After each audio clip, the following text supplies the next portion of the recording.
May, June of 2017. Shane Ross, the Minister for Transport, said that he was going to seriously reduce the drink driving limits. And that's something I suppose we could all agree with. But the Healy Rae took exception to that and said it was all right for the people of Dublin because they had the Lewis, the Dart, the buses and the trains, but a man in the rural countryside deserved to be able to go for his few points. Shane Ross countered that by saying, well, we don't want people falling asleep at the wheel. But Danny Healy Rae countered that by saying, sure, a man after eating a big dinner could also fall asleep. So I was listening to that statement on the radio and it spawned the following poem, and I hope it gives you a laugh.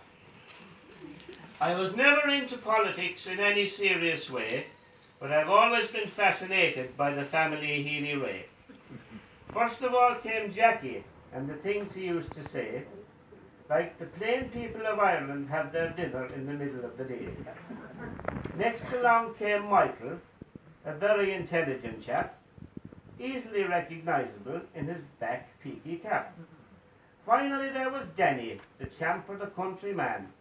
Towards a better rural Ireland, I will do all I can. He tried to defend drink driving, saying, this is how I feel. Sure, a man after eating a big dinner could also fall asleep at the wheel. Next day he came to a Garda checkpoint, and they were stopping for tax, not drink. But when one Garda saw who it was, he gave his other colleague a wink. Good afternoon to you, sir. It's Danny Healy Rae. We just have a couple of questions, and you can be on your way. We know that your tax is in order, and for speeding you're no sinner.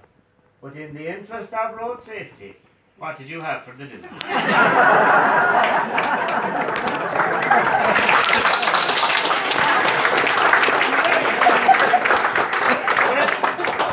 well, as luck would have it, I'm just finished. And this is how it went. I started with a starter, a chicken and mushroom vol au vent. Then I had steak and onions, potatoes and 2 veg, and the Garda interrupted him. That puts you right on the edge. How many spuds did you manage? And on this first point they clashed. I can't tell you how many, says Danny, because honest to God they were mashed. Okay, says the Garda to Danny. Okay, says the Garda to Danny, you don't have to jump through hoops. But surely you can remember the exact number of scoops. I don't really know, says Danny. I think it was 2 or 3.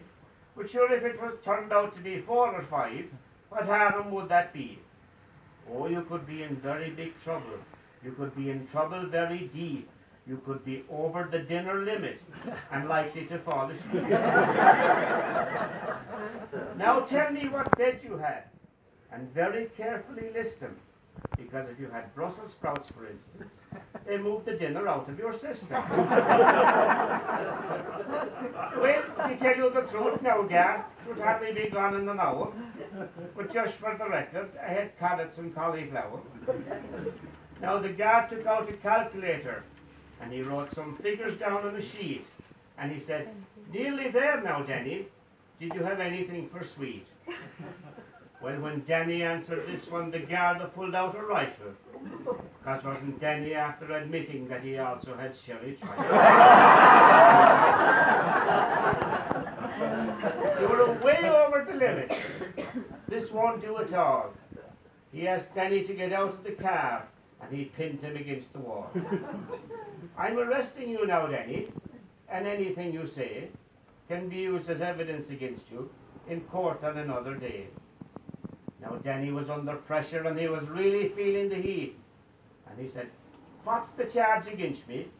You had far too much to eat.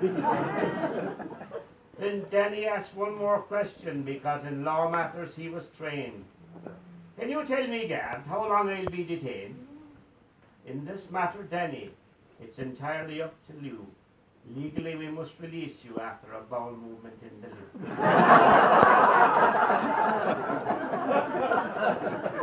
Now, the arrest it was at 2 o'clock, but until 10 that night they waited.